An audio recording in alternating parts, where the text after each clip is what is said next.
name is Carrie Whitehead, and I'm the Vice Chair of the Virginia League of Conservation Voters.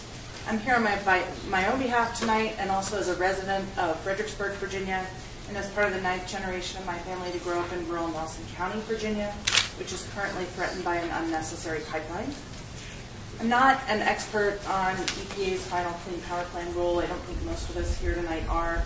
But I do work in the field of disaster recovery, resilience, and community development. And so I have seen firsthand how expensive it can be for a community or a household to recover from a catastrophe and prepare for the next one. I've also looked closely at the costs of protecting our capital assets from the effects of a changing climate.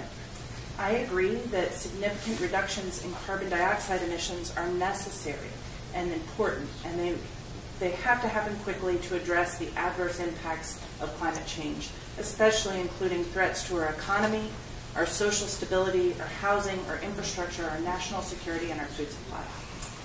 As I understand it, EPA's rule provides states with flexibility in achieving compliance with the Clean Power Plan. And I request that as DEQ considers how best to achieve this compliance, the Commonwealth examine compliance steps that have the potential to do two things. A, reduce carbon pollution, while B, promoting long-term resilience in our energy system and in our homes and in our businesses. For these reasons, I hope DEQ will consider the following 3 important points. First, I wholeheartedly support the development of a state plan that focuses on increased zero-emission renewable energy supply and returning cost savings to consumers from any valuable carbon allowances created by the plan. 2, I support meaningful public input at every step of the process that focuses on involving disproportionately impacted communities, including minority communities especially, and overall, just general public education about what the plan means, what it involves, and what the proposals may or may not entail. Bottom line, we need more than just 6 listening sessions, although this is a good start and I appreciate it. Finally, I support skeptical, thoughtful, and community-based approaches to the consideration of any new transmission infrastructure in the Commonwealth, especially if it is proposed under the guise of the Clean Power Plan compliance. In recent years, proposed high-voltage energy transmission lines have threatened all across Virginia historic landscapes, and they have threatened to cut across conservation lands. To the extent that updated electric or gas transmission capacity may be necessary in Virginia, Virginia should carefully focus on distributing zero-emission renewable sources, increasing energy efficiency, and achieving compatibility with local land use and local power needs in any transmission decisions. Virginia should take a hard look at whether new proposed transmission lines are proposed under the guise of increased reliability, but are merely for the purpose of unnecessarily expanding transmission from dirty and outdated coal-fired or unnecessary gas-fired power plants. Thank you.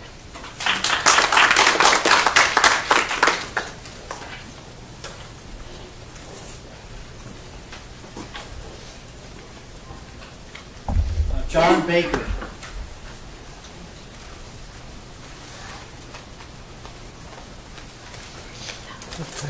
I didn't get a chance to print this out for read off this one. Oh, hi. Good afternoon. My name is John Baker. I'm an assistant professor of chemistry at Virginia Commonwealth, where I've been on the faculty for the last 15 years, teaching primarily organic chemistry. Do you guys take with you?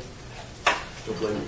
Although my area of expertise is not climate science, I've had an interest in environmental issues going back decades. I am quite proud of the fact that I walked the 2.5 miles to school in April of 1970 rather than take the bus on the first Earth Day. It's entirely symbolic. The buses ran anyway, but still, symbolism sometimes matters. As I said, I'm not a professional climate scientist, but I've studied environmental issues closely for many years. The debate is over. Anthropogenic, man-made, climate change, global warming, whichever you prefer, is real. Ocean acidification, which is discussed less but potentially as damaging, is occurring. Glaciers and polar ice caps are melting. Plant and animal species are migrating, attempting to adjust to the rapid changes they're being exposed to. The oceans are rising. Just yesterday I saw a report about sunny day flooding in South Miami Beach, Florida, where on a day or night of particularly high tide, like with the super moon over the weekend, salt water, ocean water, comes up out of the storm drains because it's being pushed in from the oceans. We're seeing similar events in Norfolk and Virginia Beach in our own backyard, and this is just the beginning. What I want to talk about, though, is good news. The solution, or at least the beginnings of the solution, need not be dire. Someone said that any effort to address this changing climate will severely damage the American economy. If this were the case, I might very well be on the other side of this issue, arguing against taking strong action, saying it's not worth the cost.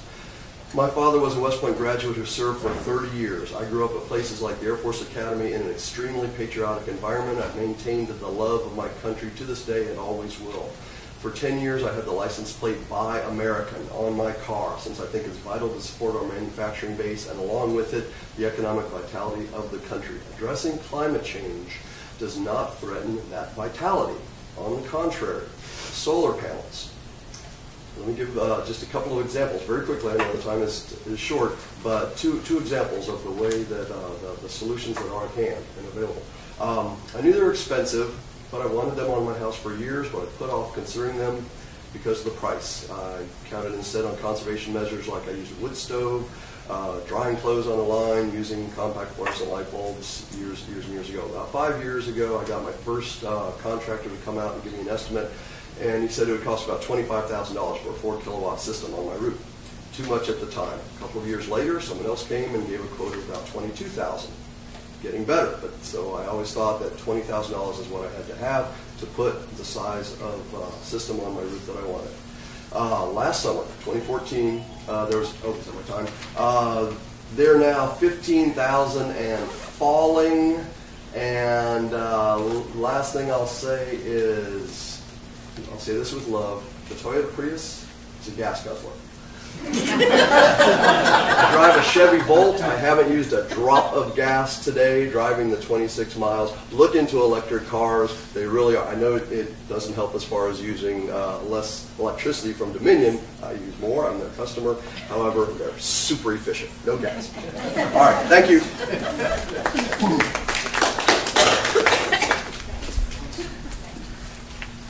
Okay, this one is definitely going to challenge me.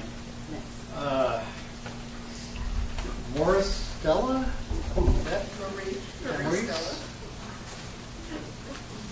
It's more bad handwriting than Yeah, I guess I'm not doing it real well. Sorry about that. You can correct me. Sorry, my handwriting's so poor. I probably should have been a doctor.